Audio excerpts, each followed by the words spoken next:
que você ligue no seu computador, por mais memória individual que você coloque no seu computador, você nunca conseguirá abranger todo o universo possível de informações. Como indivíduo, obviamente. O que você deve fazer é tentar conectar o seu computador a uma rede externa, tentar conectar o seu computador ao mundo.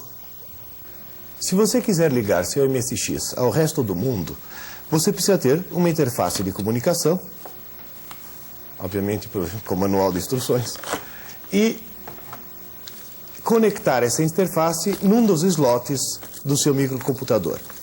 Quando você conecta uma interface dessas no slot A ou B do microcomputador, é indiferente, ele passa a poder conversar ou via cabo ou via telefone com outros microcomputadores. Você passa a ter acesso a outros bancos de dados muito mais vastos do que os bancos de dados que você pode armazenar em sua própria casa.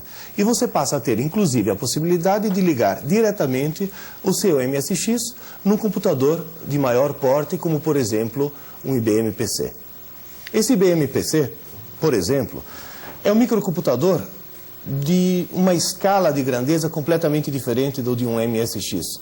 É um microcomputador que pode ter 2, 4, até 10 mega de memória RAM, pode ter um disco Winchester de 20, 40, 60 megabytes em disco rígido. E tem inclusive a possibilidade de poder operar com 20 ou 30 usuários simultaneamente. Obviamente se trata de uma máquina de porte completamente diferente e obviamente ela custa muito, muito mais caro do que um MSX. Quando nós queremos, com um computador grande, fazer com que vários usuários o utilizem simultaneamente, por exemplo, dentro de uma empresa, nós devemos colocar vários terminais. Acontece que os terminais para uma máquina desse tipo são equipamentos consideravelmente dispendiosos. Por que não utilizar o MSX como terminal de uma máquina dessa?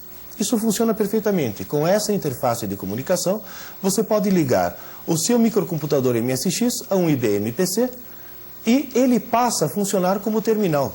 Inclusive terminal multiusuário. Você pode, enquanto que na máquina grande está operando com um programa de processamento gráfico, um CAD, alguma coisa, no seu MSX, sob o comando do computador mestre, você pode estar operando, por exemplo, com editor de texto. Note que o editor de texto não vai estar rodando no MSX, vai estar rodando no computador grande. Apesar disso, você está utilizando aqui, usando o teclado do MSX e os recursos do MSX.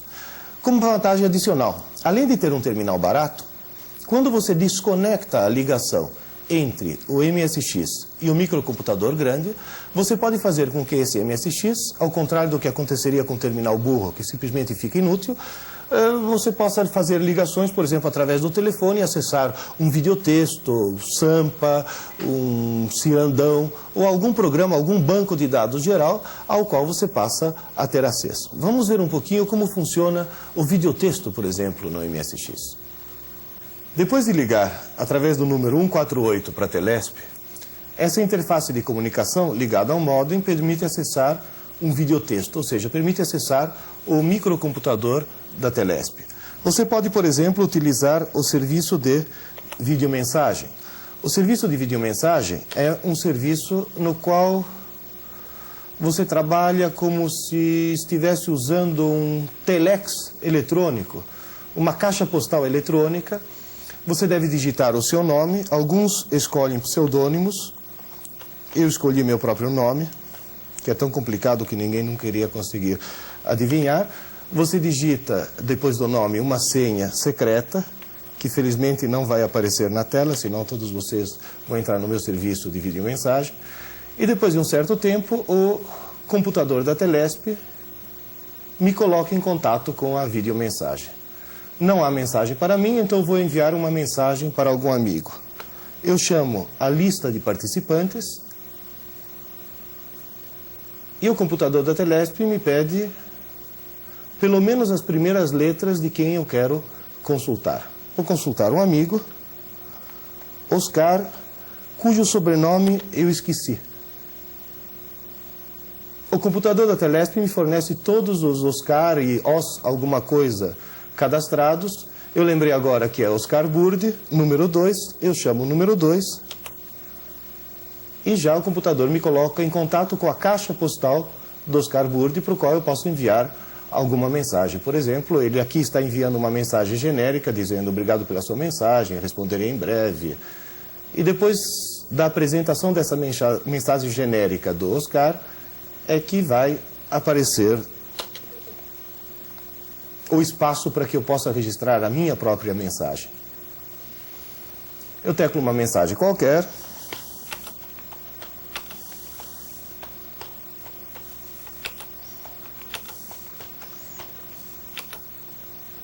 Posso voltar com backspace se cometer algum engano.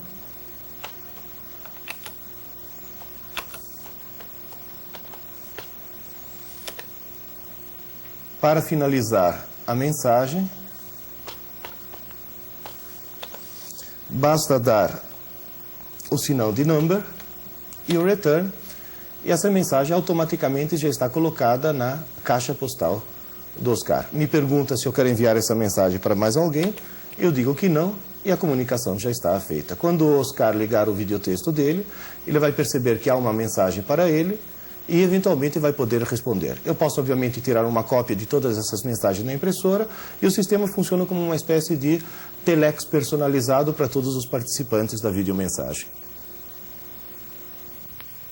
Depois da instalação do Disk Drive, o segundo passo para profissionalizar o seu microcomputador é a instalação de uma impressora. Como uma impressora matricial, ou seja, que funciona com um monte de agulhinhas que vão batendo e formando letras. Com uma impressora desse tipo, você pode extrair relatórios, cartas, documentos os mais variados, nota fiscal, coisa desse tipo. Porém, não adianta ter a instalação física, tanto do drive quanto da impressora, se você não tem um software para alimentar todo esse sistema. E um software profissional. O que é um software profissional? Um software profissional se baseia, com exclusão de alguns casos muito específicos, como, por exemplo, programas para gráficos ou para música, se baseia numa trilogia fundamental. Qual é essa trilogia fundamental? São os processadores de texto, do qual o redator eletrônico é um exemplo, que são os programas que fizeram com que as máquinas de escrever se tornassem um equipamento completamente obsoleto. Nós temos as planilhas eletrônicas, do qual o exemplo aqui é o SuperCalc 2, que foram inclusive as responsáveis pela grande revolução que houve na microinformática, foram as responsáveis pelo grande boom que houve na computação, e os bancos de dados, do qual temos aqui o exemplo, o DBase 2. O banco de dados nada mais é do que um fichário no qual você vai armazenando dados e de uma maneira inteligente. Você pode fazer uma seleção, por exemplo, você ter um cadastro de clientes muito grandes e você escolher quais são os clientes que fazem aniversário, por exemplo, um determinado dia. Muitos desses softwares profissionais têm uma vantagem adicional, como é o caso do DBase. Eles podem ser rodados no IBM PC, numa empresa, por exemplo, num computador de grande porte, e os arquivos que eles geram podem ser lidos depois em casa no MSX, utilizando-se um software especial desenvolvido para MSX. Dispondo dessa trilogia básica, você pode realmente transformar o seu MSX num equipamento profissional, especialmente se ele estiver ligado a um disk drive, como já disse, é uma impressora. Vamos ver agora, por exemplo, como se conectar uma impressora. Muitos microcomputadores precisam de uma interface especial para serem ligados numa impressora. O seu MSX já tem essa interface internamente, já vem de fábrica, e o terminal dessa interface é esse Parallel Printer, no qual você liga essa extremidade do cabo de conexão. A outra extremidade do cabo de conexão deve ser ligada no terminal lateral da impressora, e na parte traseira da impressora você deve encontrar 4 chavezinhas vermelhas que servem para configurá-la para o seu MSX. Por que isso? Na realidade, esse modelo de impressora permite conexão num TRS-80, num IBM PC, num Apple ou num MSX. Para o MSX, as 4 chavezinhas devem estar nessa posição, 1, 2 e 3 levantadas e a chave 4 abaixada.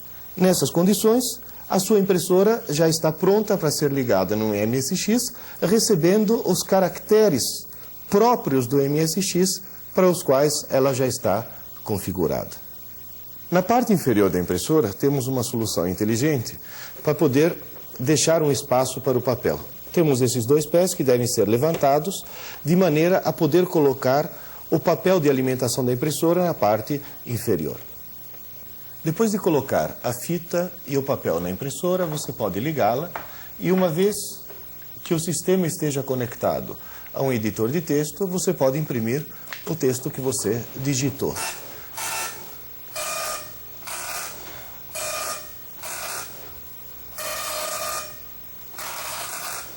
Vamos ver agora o resultado dessa nossa impressão. Como você pode notar, a impressora imprimiu cada linha num tipo de letra diferente. Chegamos ao absurdo, inclusive, de imprimir alguma coisa em gótico.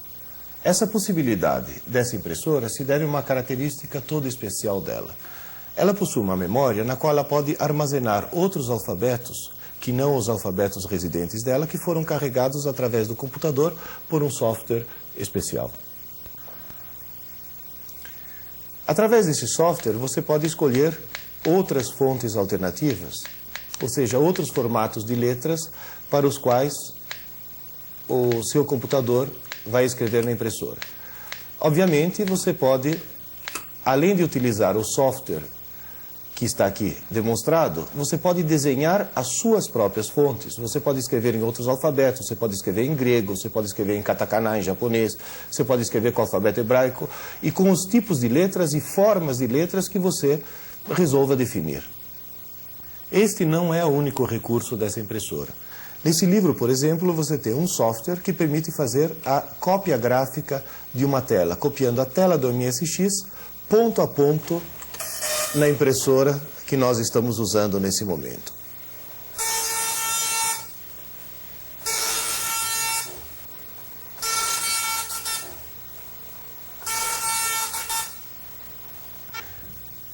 Vamos ver agora uma comparação entre a cópia que nós tiramos na impressora e uma cópia do que nós temos na tela. Você pode, por exemplo, utilizando um desses recursos, desenhar o logotipo da sua empresa no seu MSX, colocar a impressora no modo gráfico e antes de tirar uma carta ou alguma correspondência ou coisa desse tipo, você faz antes o desenho do logotipo e depois sai o texto normal. Uma impressora matricial não é a única coisa que você pode conectar naquele ponto parallel printer na traseira do computador. Existe um outro tipo de periférico denominado plotter. O que vem a ser um plotter? Um plotter, na realidade, é uma espécie de robozinho desenhista, que obedecendo aos comandos do computador, permite com que você possa fazer desenhos não mais por pontos, mas desenhos realmente traçados. Você liga na parte traseira, carrega o software adequado no computador e comanda a transmissão de dados do microcomputador para a plotter. Nesse momento, ela começa automaticamente a desenhar todas as informações contidas na memória do computador.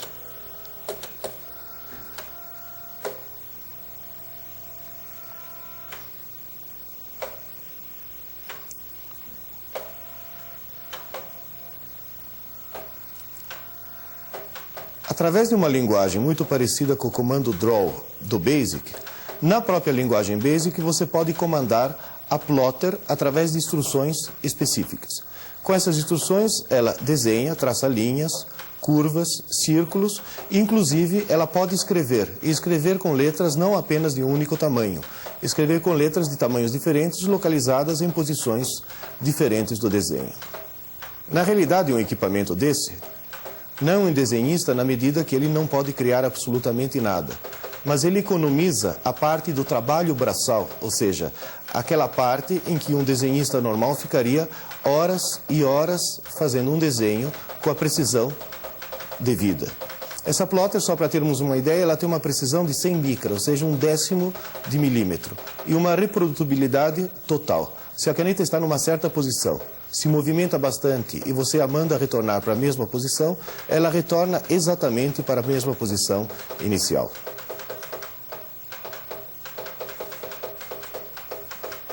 Uma vez eu estava num grande magazine, vendo um vendedor orientar um usuário, um possível cliente. Ele mostrou um microcomputador MSX e disse a ele, não, esse daí não serve para aplicações profissionais, esse daí só roda joguinho. E mostrou um outro computador com uma tecnologia muito mais obsoleta, provavelmente alguma ponta de estoque da qual ele queria se livrar. Na realidade, se você observar o que essa plotter acabou de fazer, ligada a um microcomputador MSX, um desenho que tomaria horas e horas de um desenhista humano realizado em pouquíssimos minutos, você vê que o MSX realmente é um microcomputador de aplicações profissionais e muito profissionais.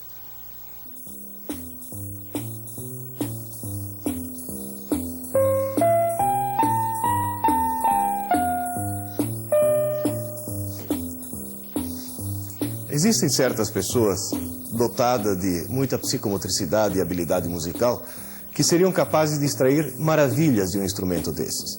Existem outras que não têm essa habilidade, como é meu caso, que não consigo tocar campainha sem desafinar.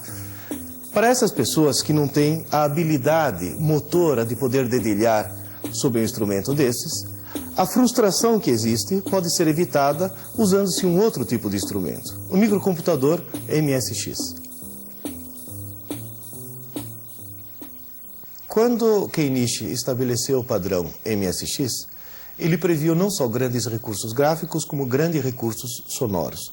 Dentro dessa máquina existe um circuito especial chamado PSG, que é um gerador de som programável que permite emitir melodias em 3 vozes e produzir ruídos para efeitos especiais. A linguagem BASIC permite comandar tranquilamente músicas e sons no MSX. Existe um comando especial, o play, que permite, através da inserção de códigos, fazer tocar qualquer melodia que você queira. Por exemplo, se você digitar play C, D, E, F, G, A, D, que na notação anglo-saxônica seriam Dó, Ré, Mi, Fá, Sol, Lá, Si, você percebe que o computador emite a escala musical completa. Se você pegar, por exemplo, um livro de música, no qual existam partituras, e aprender a como fazer a transcrição dessas partituras, você pode tranquilamente fazer qualquer música que qualquer músico profissional seria capaz de dedilhar num teclado, ser reproduzida no seu microcomputador. Por exemplo, a listagem que aparece na tela corresponde à inserção de códigos da partitura que eu acabei de mostrar. Se você der um execute, você vai escutar seu MSX tocando uma pianola sem que você tenha que ter aquela habilidade psicomotora para poder colocar essas notas no seu instrumento musical. E para as pessoas bem dotadas musicalmente, ou seja, aqueles que podem tirar o máximo proveito de um computador MSX, mas também podem tirar o máximo proveito de um instrumento musical, como por exemplo esse sintetizador. Existe uma interface que, conectada no slot do MSX e conectada no sintetizador, permite transformá-lo num sintetizador programável. O que significa isso? Um sintetizador onde você pode desenhar os seus próprios timbres, sem se limitar aos timbres pré-estabelecidos no teclado, pode desenhar seus próprios ritmos e pode, inclusive, tocar músicas e fazer com que essas músicas sejam registradas pelo seu MSX. Carregando o software adequado no seu computador, uma vez estando ele ligado ao sintetizador, você pode trazer ritmos e timbres já pré-gravados e já estabelecidos antes para que eles passem a comandar o seu computador.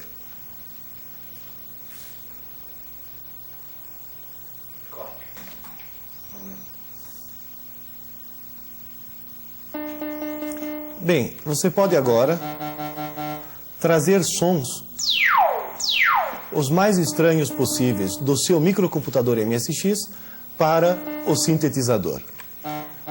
Mas não é só sons que você pode trazer. Você pode trazer, inclusive, músicas. Músicas pré-gravadas por um tecladista profissional que foram registradas no seu MSX. Vamos ver um exemplo. E tocando apenas em uma única tecla e não no teclado inteiro, você começa a transferir uma música do MSX para o sintetizador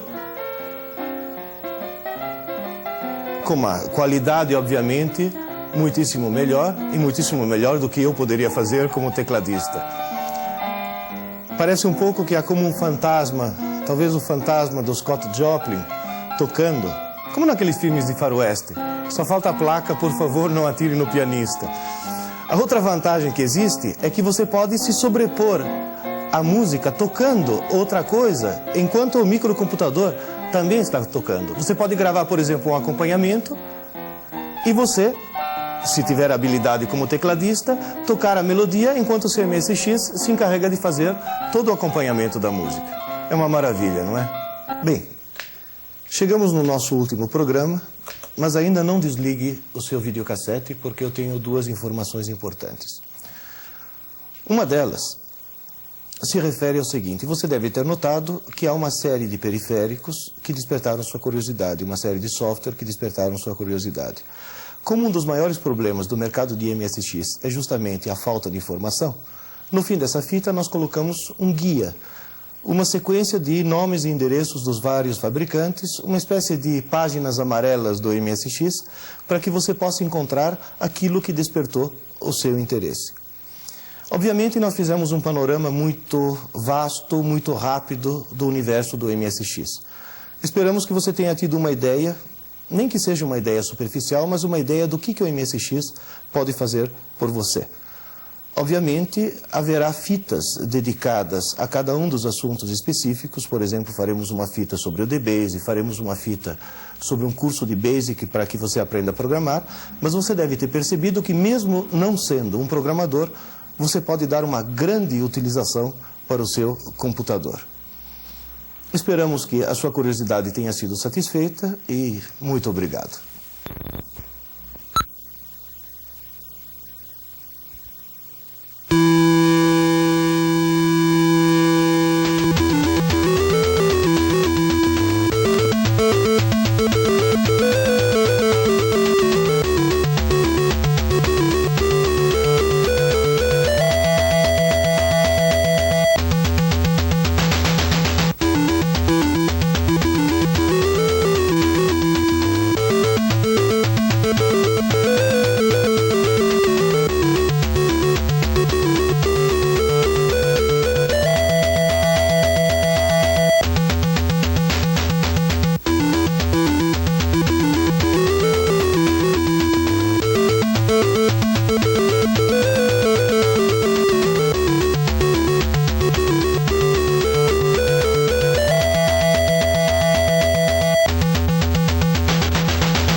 Quem trabalha com engenharia precisa conhecer a Olivia. Ela imprime propostas, memoriais e cronogramas de obra. Tem carro largo e é compatível com todos os micros. Olivia da Elebra. Além de imprimir, impressiona.